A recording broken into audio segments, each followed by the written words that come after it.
Hi, I'm Talia Baroncelli, and you're watching theAnalysis-news. Joining me in a bit is former NPR correspondent Sarah Chayes to speak about her new book on corruption in America and what is at stake. Before we get to it, if you'd like to make a small donation to the show, you can do so by going to our website, theAnalysis.news, and hitting the donate button at the top right corner of the screen. Make sure you're also on our mailing list. That way you're always up to date if there's a new episode. And like and subscribe to our show wherever you listen to the podcast, be it on YouTube, Spotify, Apple. And we'll see you in a bit with Sarah Chayes.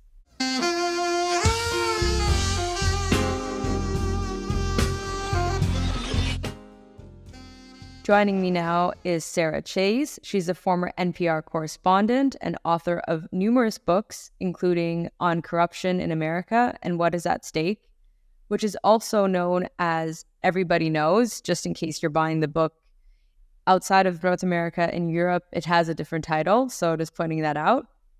And Sarah has also been a special advisor to the U.S. military in Afghanistan and has served as an advisor to the chairman of the Joint Chiefs of Staff. So thank you very much for joining me today, Sarah.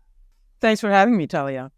Just a quick side note to our viewers and listeners. You'll be able to hear Sarah today, but you won't actually be able to see her. Nevertheless, we're going to have a great discussion. So I wanted to start off, Sarah, by pointing to the experience you've had in numerous countries abroad, such as in Afghanistan, in Uzbekistan, in Nigeria, and several other countries. And in your book, you speak about the conversations you've had with people on the ground and how they point to the networks of corruption that exist in those societies and how the consolidation of elite structures and elite corruption actually mirror networks in the United States. So I was wondering, what actually prompted you to draw this conclusion in the first place? First was the issue of patterns. I actually in the very beginning came to corruption through living and working in Afghanistan, where in fact it was Afghans who brought the matter to me. It was not me coming in with some kind of Western, set of standards and imposing them on the local population. I thought I was doing development work, and all Afghans wanted to talk about was corruption. And I found that, first of all, really interesting because we have a tendency to consider corruption to be somehow cultural, and countries like Afghanistan or Nigeria or the former Soviet bloc or whatever, that's just, quote, part of their culture. Whereas it was Afghans who were screaming about it, and the Americans and other international interveners were much less concerned about the corruption that they were, one way or another participating in and sometimes even enabling. And yet still, for years, I thought that what I was dealing with was a phenomenon specific to this Afghan context. And then around 2010, I gave a talk actually about drugs to a multinational audience. And I couldn't resist at the very end of that talk, including a slide that showed that narcotics was not a standalone issue, that narcotics, in fact, was part and parcel of the corruption issue, because so many government officials in Afghanistan were very wound into the drug trafficking networks. And so I kind of, talked for 5 minutes about how corruption is not, in fact, a single scandal or, an aberration because of one greedy official, but rather it's a kind of operating system of a whole sophisticated network. And after that talk, people came down to me to say, oh my God, you just described my country. And I was looking, and the countries were spread across the globe. And interestingly to me, many of them had what you could consider ideological extremist insurgencies that were attacking the government. And so I started to see that pattern. And so then I spent much of the next, I would say, half dozen years galloping around a lot of these countries, like Nigeria, as you mentioned, and Uzbekistan, Egypt, various Arab Spring countries, in fact, Latvia, just a number of quite disparate countries on different continents. And what I discovered was, although I had no area expertise in any of these regions, I don't know much about Central Asia. I had never been to Africa or Latin America before. I mean, sub-Saharan Africa. And yet I knew the questions to ask. And I saw the very same patterns showing up time and time and time again. It doesn't mean that the way these networks operated was absolutely identical in every country, of course. And it doesn't mean that the revenue streams they captured were the same. But nevertheless, there were really significant parallels from country to country to country. And even when my second book, Thieves of State, was published, I warned, this was in 2015, I warned, you know what? This ain't just developing countries. This is us. I was looking at 2008 and what had happened. I kind of took a snapshot of Ireland, Great Britain, and the United States. And I said, it's happening here in the most developed countries too. And just like in places like Nigeria and Afghanistan, it is going to lead to crisis. I thought that crisis was a little bit further down the road. And it turns out that it kind of started to hit around 2016. And so then it became obvious that I needed to write about my own country, the United States. What role did SIGAR play in your understanding of the issue? SIGAR being the Special Inspector General on Afghanistan reconstruction, and they published numerous reports on the corruption in the Afghan National Defense Security Forces and how once the U.S. withdrew from Afghanistan, the Afghan security forces basically collapsed and weren't able to fight the Taliban due to the corruption, which was endemic in their forces. So what role did SIGAR play in your understanding of the problem, if at all, or did that come much later? Yeah, a lot later. SIGAR didn't exist when I started working on corruption in Afghanistan. I didn't need an outside report. Ordinary Afghans were coming to me starting actually in 2002, immediately. Afghans were coming to me. I was actually setting up a radio station and brought together a kind of focus group of young people who, I wanted to know what did they want to hear on the radio. And within, half an hour, we were talking about security.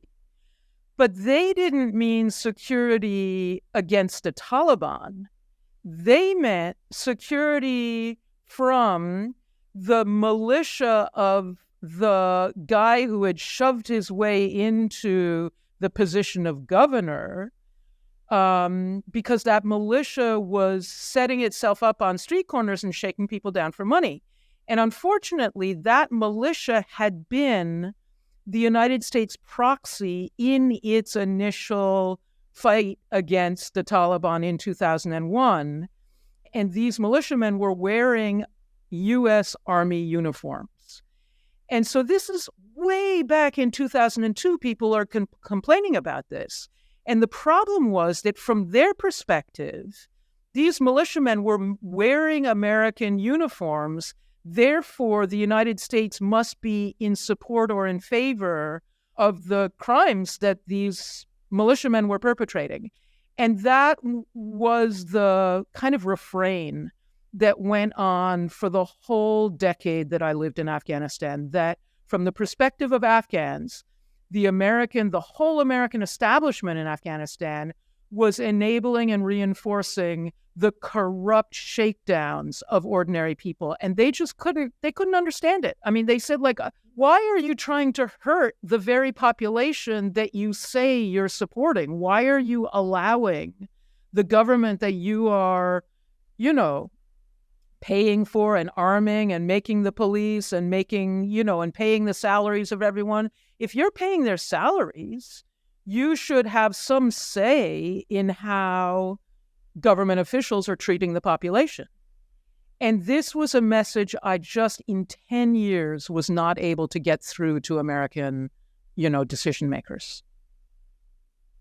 So we currently have a problem of monopoly capitalism in which so many of the defense contractors, particularly in the US, such as Lockheed Martin and Raytheon, they have a monopoly of the defense sector. And it means that they can sort of influence pricing, but also influence what munitions are produced and at which rate they're produced. And they can make certain contracts with the Department of Defense. And so arguably, they have a huge role in determining U.S. foreign policy. And the reason I bring this up is you were writing a lot about the Gilded Age and also the 20s and the 30s. And in the 30s, there was a report led by U.S. Senator Gerald Nye called the Nye Commission. And this investigation interrogated the role of bankers, the banking sector, and the arms industry in leading Wilson to enter World War I. And regardless of what the conclusion was of that report, I think it's safe to say that they also, shaped the foreign policy dimensions at the time. So I just wonder how much of this monopoly capitalism analysis factors into your understanding of the problem of corruption. So I love the example that you just offered, Talia, because I think you can look at those two sectors, the financial industry and the defense sector, and both of them control a great deal of how the United States government operates, both on the foreign and the domestic levels. And to be honest, I think that's true in a great many other countries around the world, both developing and developed. But to return to the United States, that example raises a couple of points. One is we often talk about the revolving door between the private sector and government. So, you use the expression monopoly capitalism, but I would frame it, invite us to think about it also in another way, which is as a strand in the horizontally integrated network of what I would kleptocratic network, the horizontally integrated kleptocratic network.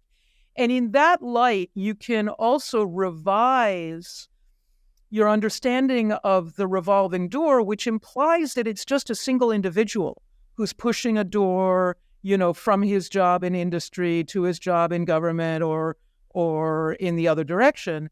So if you start to look at the entire sector of financial services or defense, and the Pentagon, the Treasury, the Federal Reserve on the one hand, and defense contractors and banks and money managers on the other, you start to see it's a highway connecting public and private. So what you actually have is a weaving of this kleptocratic network by constant exchanges of personnel between public and private sector in both of those spheres, defense and finance.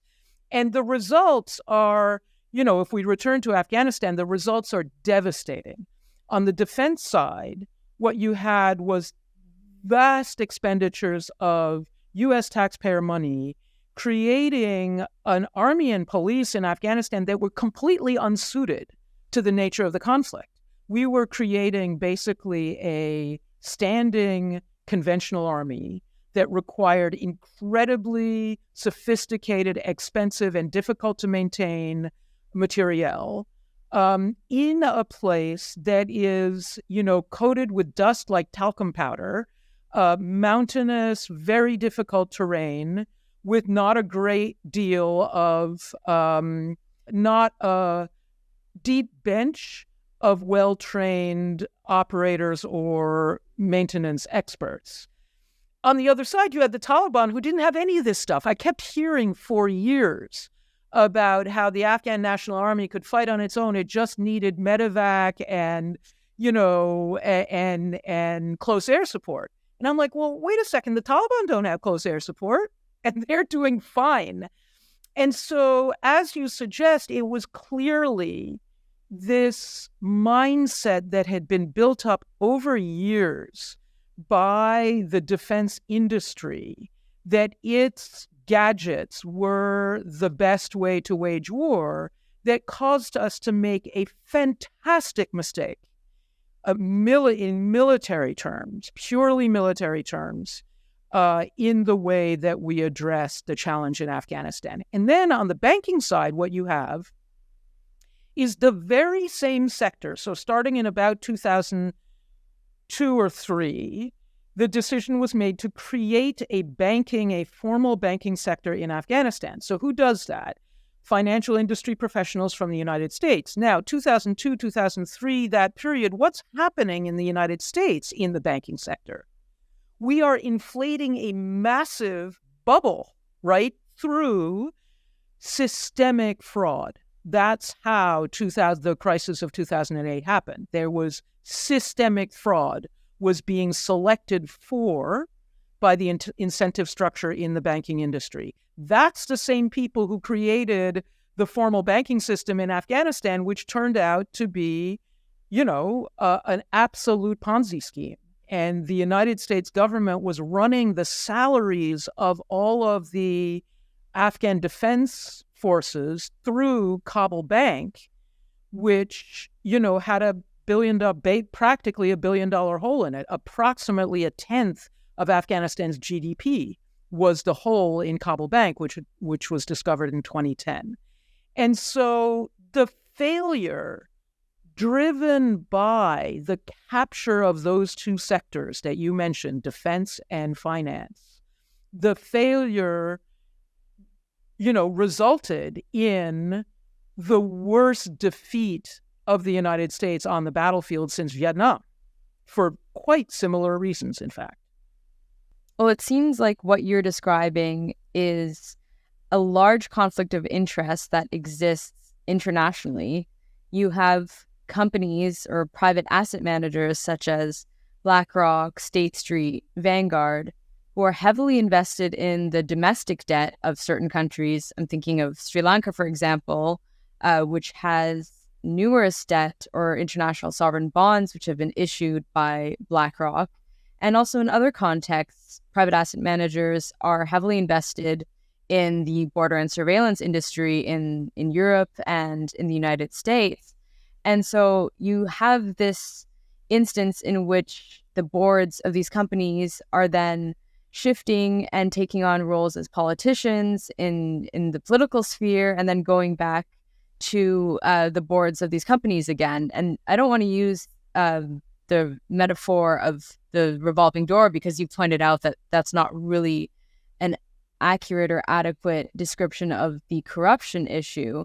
But it does seem like there needs to be a different regulatory framework. Or is that not the right understanding of it? Is it just that, we have the right rules, but they're just not being implemented properly? It's a problem of enforcement? Or would you say that we need a completely different regulatory framework as well? Both. That's, again, a really great question. And we could return to BlackRock, too, because there's some very interesting issues to do with BlackRock. But the fact is, number one, that since about the late 1980s, the Supreme Court of the United States has been narrowing and narrowing and narrowing the effective legal definition of corruption, to the point that today you have to be practically jailable for stupidity to actually commit a crime that would fall under this very mincing legal definition of corruption. So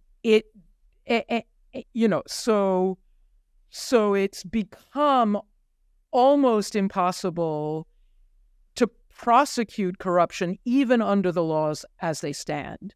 But I think your initial suggestion is actually right, that those laws are way too, straitjacketed to address the real issues. So let's take another American situation, which is that of the son of President Biden, Hunter.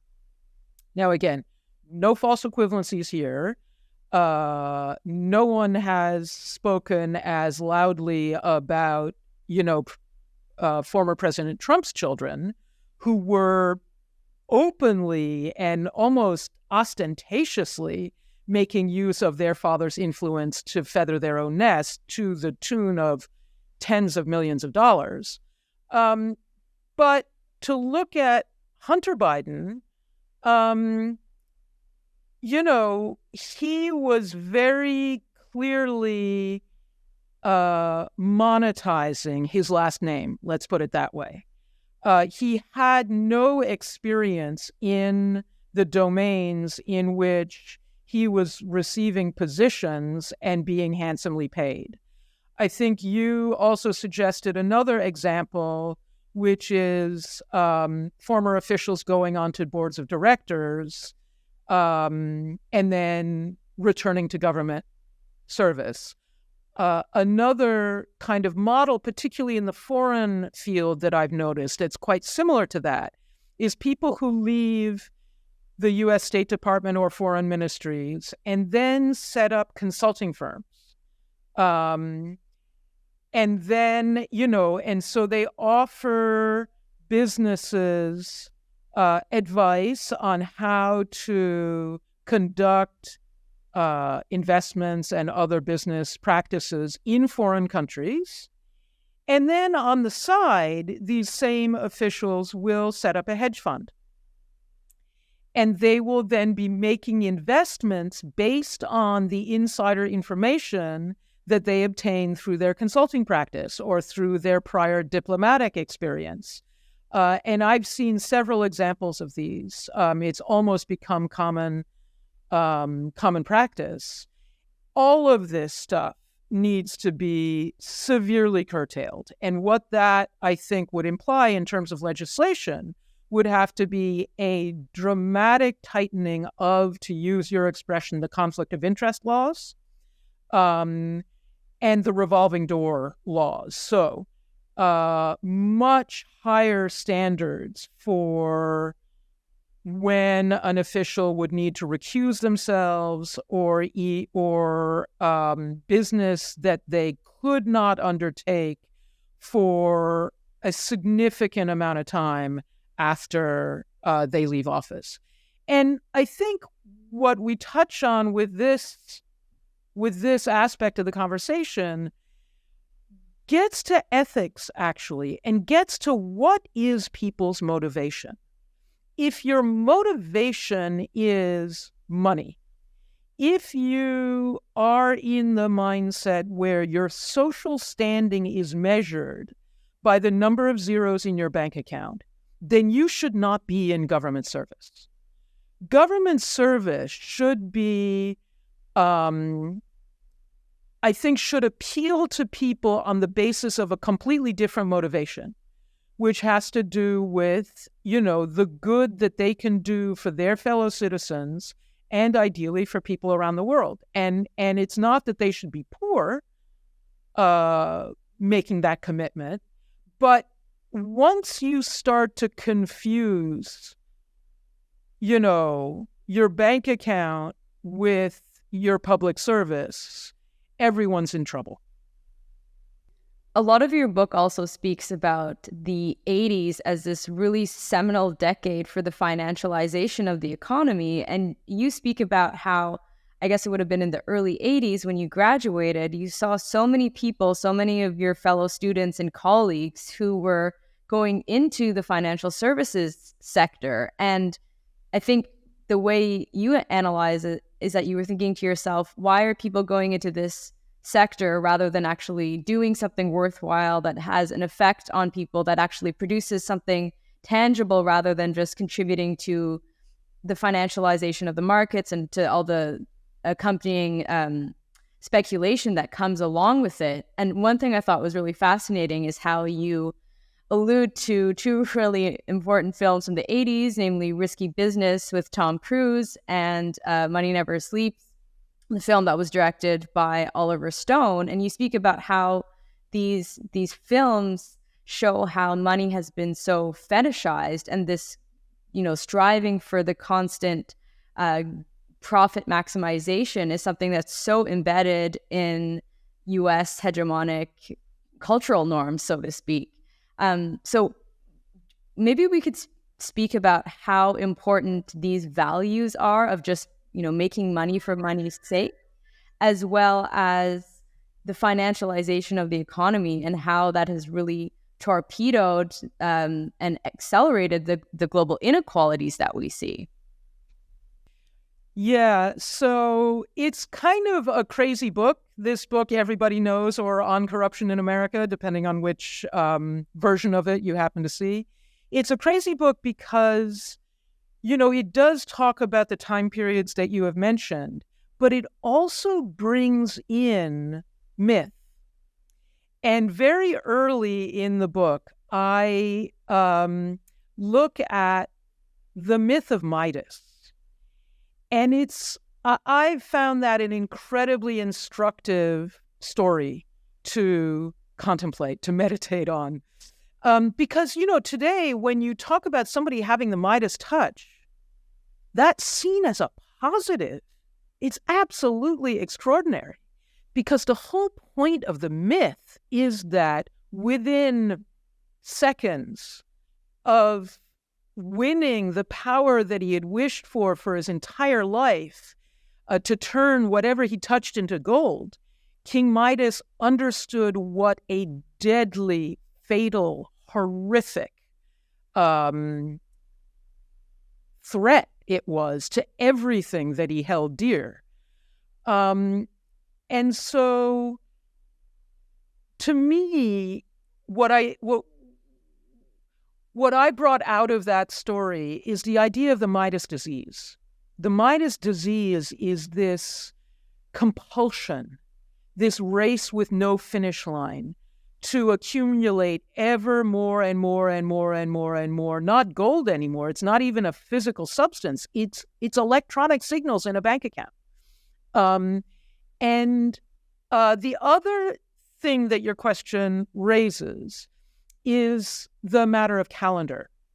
So I'm often, asked whether corruption isn't just, a constant in human society. And of course, to some extent it is. But what I did discover in doing the research for this book is that the degree of kind of capture of the political economy by by people intent on amassing ever more money has come and gone. It hasn't been a constant.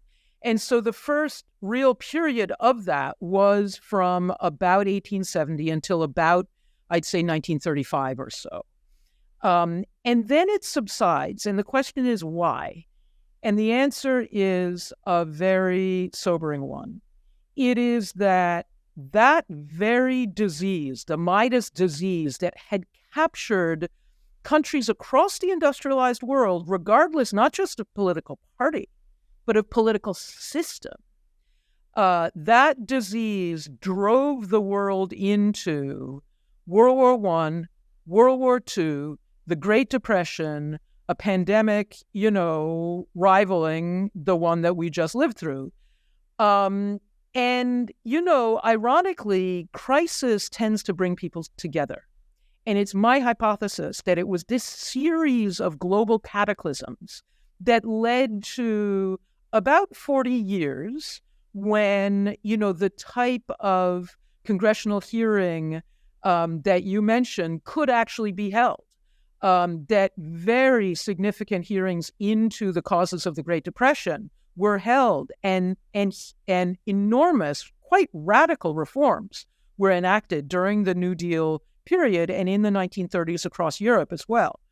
And that bought us, I would say, about 40 years when struggles for greater rights, both for labor as well as women, people of color, the environment, consumer protection, the independence movements in the former colonies, all of these things, they were fights, but at least they had some hope of succeeding. And then you get, as you just said, Talia, to the 1980s, when the pendulum seems to start swinging backwards again. And as you suggest, it seems to me that it starts on the cultural level, where you see the Reagans, quite apart from the deregulatory, frenzy that was unleashed in the Reagan administration, but Ronald and Nancy Reagan were flaunting riches in a way that would have seemed really tacky 10 or 20 years ago. People like my generation of college graduates were going into finance when our older siblings wouldn't have been caught dead on Wall Street. They were all smoking pot, listening to wonderful music. And what's ironic about, risky business, for example, is that it was meant as a parody. It was meant to ward people off of this type of lifestyle. And yet, at least ostensibly, that's what it was meant for. But if you look at the kind of unspoken message being sent, it's that money is cool. Breaking the law in order to get rich is cool. Who gets the girl in the end? The little cheating teenage boy. And it was dubbed a coming-of-age movie. So, that's an interesting rendition of coming of age. So coming of age in the 1980s really meant, go for the gold, go for the money. That's where it's happening. And unfortunately, that ethos has taken root, continues to, it was, I want to say, reinforced by the Democratic administration of Bill Clinton. So Ronald Reagan and Margaret Thatcher get, tarred with the brush of deregulation, and they deserve it. But what we often forget is that the Labor and Democratic Party successors to those governments really rubber stamped a lot of the changes that they made. And the problem is that where if it had just been Reagan and Thatcher, then it might have been possible to say, well, this is just an aberration. This was an obscene, 8-year aberration. Now let's get back to a more sober and respectful, less wanton kind of economy. But once you had the other political party rubber stamping this ethos, then it becomes bipartisan consensus. And the result, I want to say, at least in the United States, has been that we now have approximately half of our electorate that doesn't even bother to vote. Because on these issues, on this kind of moral, economic, political juggernaut, really both of the political parties behave the same way. And you can see that. I mentioned earlier this series of Supreme Court decisions that have been narrowing the legal definition of corruption in the United States. What's fascinating is that they are all unanimous, these decisions, except one, which was 7-2. But, Americans keep talking about how divided the Supreme Court is. It turns out that on these issues, the court, just like the political parties, are basically unanimous. And that leaves nowhere to go for the ordinary people who do rightly identify corrupt practices all around them at the local, regional, and national levels.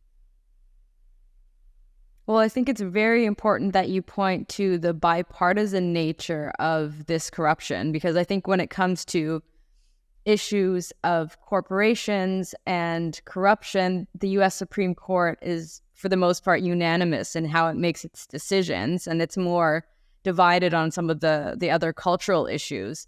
So I think, it's easy for us to just point the finger at the other side of the aisle, at the Republicans, but there's a great documentary from Adam Curtis on the 90s and how it was really under Bill Clinton that the financialization of the economy was cemented, so to speak. So it wasn't just the Reaganites and the Thatcherites, but a lot of that was really cemented and put into place in the Clinton eras.